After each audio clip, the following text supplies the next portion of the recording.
hadir di tengah kita ya kuwi bintang dari Kediri Niken Salindri. Nggih. Sik saurunge nembang tak takoni, sampean sing ngejawab sapa? Pak Sis. Kang Sis Yohan. Dadi sing mbayari ya Kang Sis bakale. Pak Sis. Lah Pak Lurah modale apa berarti iki? Izin, Pak. Napa? Izin. Izin piye? Izin untuk Keramian. iya. Oh, ngono kuwi. Aku Kang Sis, sampean Kang Sis, ya toh. Mama Lucy. Mama Lucy ya Kang Sis padha ae. Sampe nak suara men to, Mbah. Mbah Sis niku mbah kula lho. Mbah Sis, oh, heeh. Nggih. Mbah Sis Wantara. Berarti sing nimbali jenengan Mbah Sis. Mbah Sis. Kula nggih Mbah Sis. Heeh. Mama Lucy nggih Mbah Sis. Heeh, terus Berarti Pak Lurah lek ra nyangoni ya kebacut, Pak.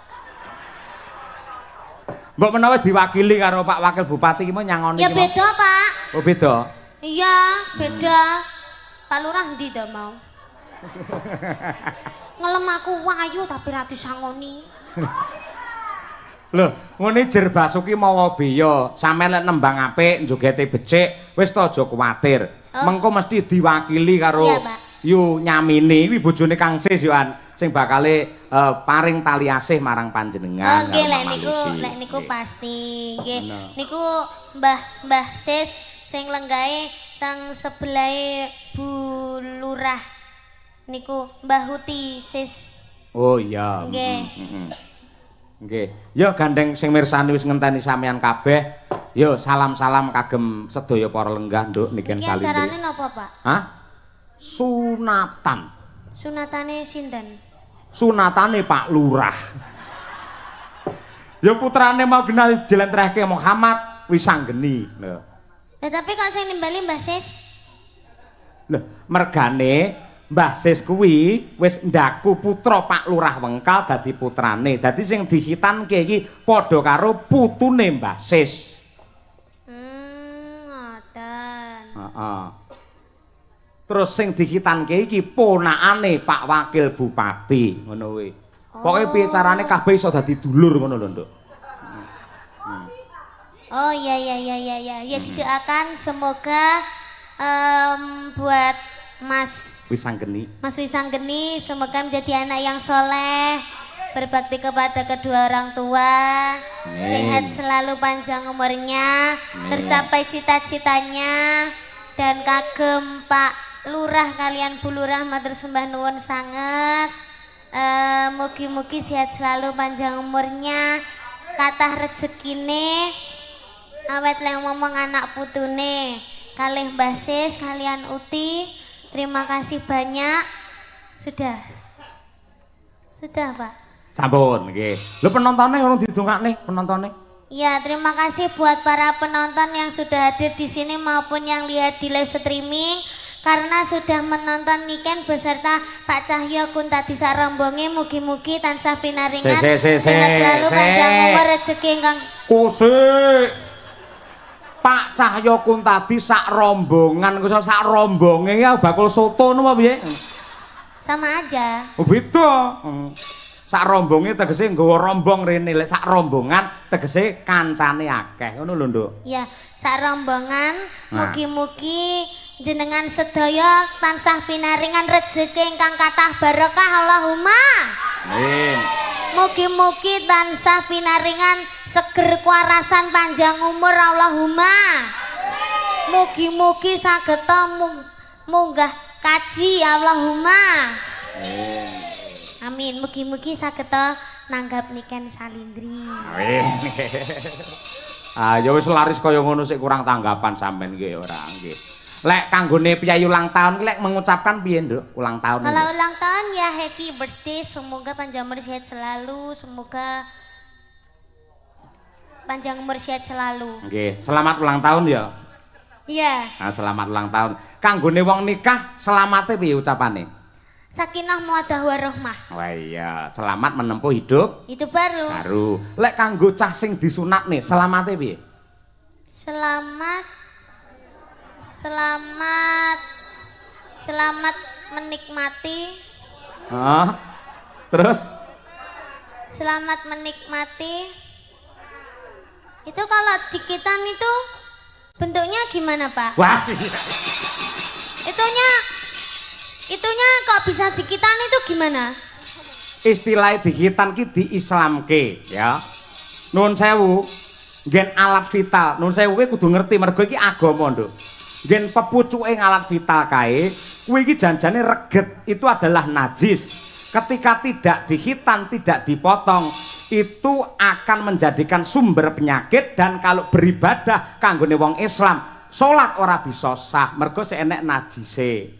Mula padha karo Mas Wisanggeni iki diislamke karo Pak Lurah. Mula dihitan. Oh. Berarti kalau sunat itu harus orang Islam aja. Loh, ora mung Islam, malah mbiyen ki ning Eropa, para putri, para wanita Eropa nate demo. Nuntut supaya mbuh agamane apa, piyai kakung kudu khitan. Pamrih apa? Men ora ana penyakit sing ana alat vital kuwi mau. Oh, gitu. Berarti menyelamatkan ya, Pak, dikitan itu. Menyelamatkan dan juga mengenakkan, Nduk. Piye lek ngomong ya iki? Berarti kalau seumpama kan udah dikitan. Sekarang dikitan Mas Wisanggeni ya, Pak. Terus jale pamene enek regetane berarti ya dikitane. Lah lek angger reget dikitan ya entekno Nduk suwi-suwi. Dadi rasa jenengan enek regetane terus di sunat. Wah, piye ya lek nerangne? Ngene Nduk, iki lho ya. Wis ngene ya. Bentuke ya ngono kuwi, Pak. Iki agama lho iki ilmu lho iki. Iki dadi ngene iki ya. Berarti pucuke ijo. Apa? Pucuke ijo. Heeh, mergo bar digedhuk ning tembok sing rupane ijo ngono. Kok sik tak terangne. Iki pamane ya. Lah iki sing dikitan iki, dipotong des iki akhirnya kan ilang. Lah iki ngene. Lah ngene iki kaya anu lho, kaya helm lho Nduk malian. Lah iki wis ilang. Iki sing reget iki. Upamane iki pamane go reget kena banyu, kena apa wedi apa kena apa, iki dikumbah wis resik. Oh. Nah, ngene iki sing dadi sumbere virus iki sing iki ya. Mula iki kudu disingkirke adoh. Nah, akhirnya dadi resik, ling ibadah iso sah 100%. Oh, kalau boleh tahu Mas Wisanggeni itu kelas berapa, Pak? Lah nyuwun prisa karo Pak Lurah. Kelas pinten, Bu? Kelas 5 SD. Sudah berani dikitan. Kenapa kok gak kelas 1 SMA aja, Pak, dikitannya? Lek kelas 1 utawa kelas 2 SMA, engko lek ngitan iki ulete ra umum. Dadi semono kuwi wis pas, ngono kuwi. Kayak adikmu Brahma kae ya kelas 5, si rambu rangkung kae si rambune ya kelas 5 ngono kuwi. Oh, rangkung mboten to, Pak. Oh, lho cara anu enek lho, kitan sing putri iki ana lho, Nduk. Diketok napa nih? Alah mbuh aku mumet dhewe to nyauri awakmu susu. Lah intine ngono kuwi dislamake. Ha mula kuwi pepucuke ngalafita sing diketoki jenenge kulup. Mula ning nggen wayang sosok he kulup maju lungguhmu, piye kabarmu kulup? Kulup kuwi mesti anak utawa putu sing lanang.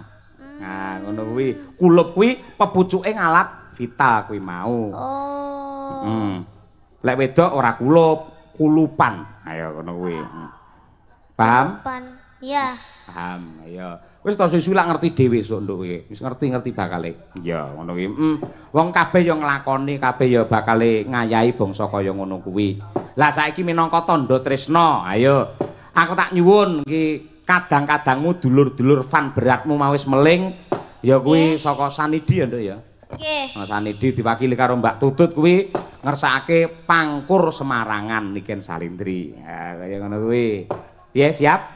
Siap, Pak. Oke, luar biasa. Ya, coba diaturake. Ya. Sama nyuwun pangkur Semarangan to, Mbak? Heeh. Kayak ruru wae. Mula lek urung roh iki dudono lho, iki lho pangkur Semarangan. Wong duwe penggemar malah diseneni Niken ora. Aku lek karo penggemar kuwi basa malah kok seneni ora. Lah Mbak Tutut iki kalih kula wis pun wis plek ya. Nggih. Ha iya, aku kalih Bu Kesi wis plek-plek. Ayo ngono kuwi. Ayo, angger mencolot mudune plek-plek ngono kuwi ayo. Nano. Ya Nduk, Cahayu Niken. Nah. Iki ndamel mingkar-minggur, Pak. Non? Ndamel mingkar-minggur. Manut jenengan. Mingkar-minggur. Sing los sing pundi? Mingkar-minggurin mawon nggih, Pak. Iya, mingkar-mingkur. Nah, nggih. Mingkar-mingkuring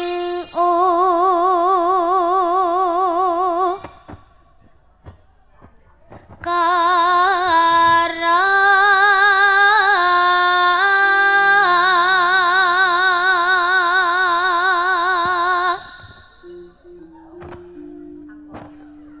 Akarana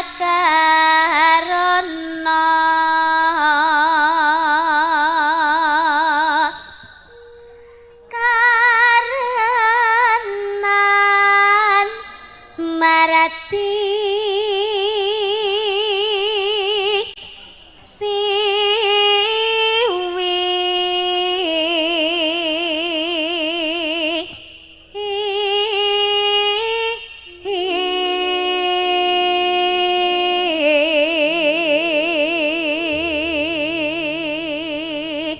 Bot-bote pengen nonton Niken Salindri lho, aku mak teratap iso teng crunguk sirah tok ning kono to. Masya Allah, mak kowe iki anci-anci apa nduk ning kono? Kursi. hati-hati lho ya. Hati-hati, ayo. Sing sebelah cah cilik lanang wis sunat apa urung? Urung. Oh iya, heeh. Wis hati-hati ya, nek nganti kecepet disunati ning kono kowe engko. Ayo. Iki ibuke ya ning kono masalah ki sing wedok. Iya. Nonton wayang iso teng crunguk ning kono ae. Yo, iki nggen gawat ki, Nduk, tarik napas konsentrasi penuh, nada tinggi. Niken Salindri. Yo.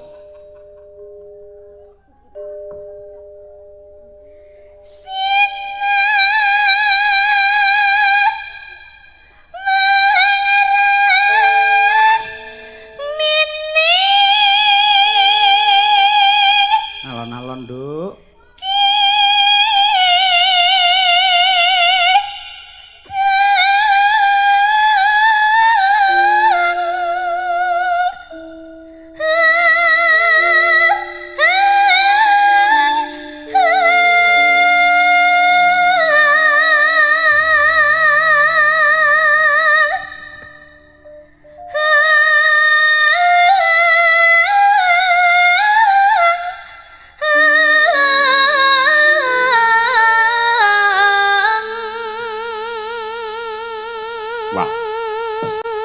Nada semono kuat wis kaya mboke wisan. Yo tepuk tangan untuk Niken Salindri. Wah.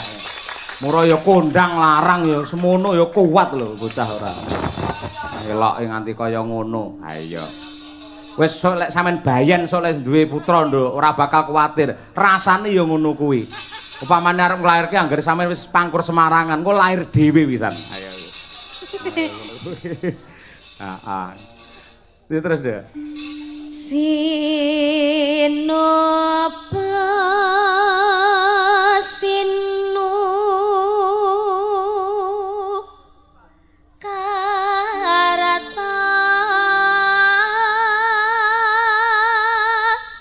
mereka tarata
luar biasa ya. Ya Nduk, kelangenane bapakmu aturna nggih tamba kangen luwih dhisik. Iya, Pak. Ayang-ayang ya Nduk ya. Nggih. Oke, sing nembang sampean walah temenanan. Nganti kaya bledek. Ya, oke. Yo, ayang-ayang bersama Niken Salindri. Ya, yuk. Oke.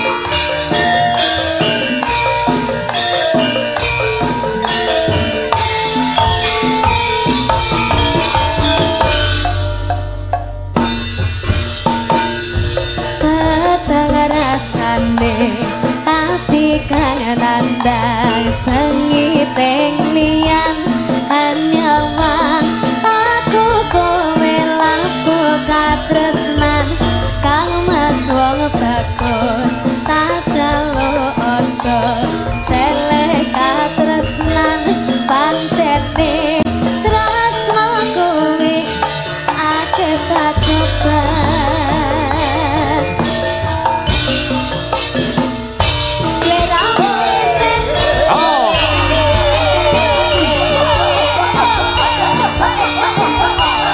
Pak Lurah Wengkal Rejoso tansah bagya mulya alamiyo.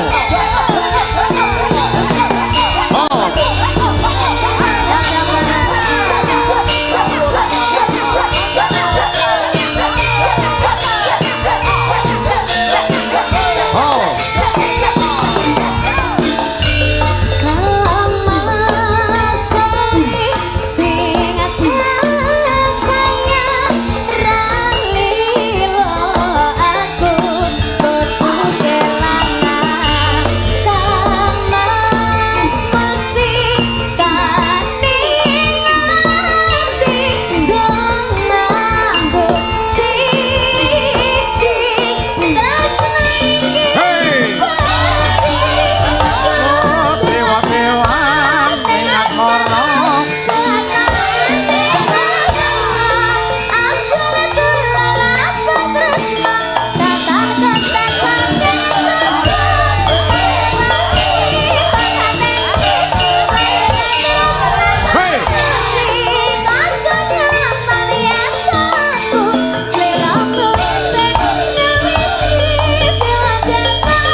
Luar biasa, tepuk tangan untuk Niken Salindri para penonton. Wah, ya. Horeg tenan. Yen gen sound system kayak enak sound horeg, yen sinden horeg ya Niken Salindri iki. Luar biasa elok temenanan.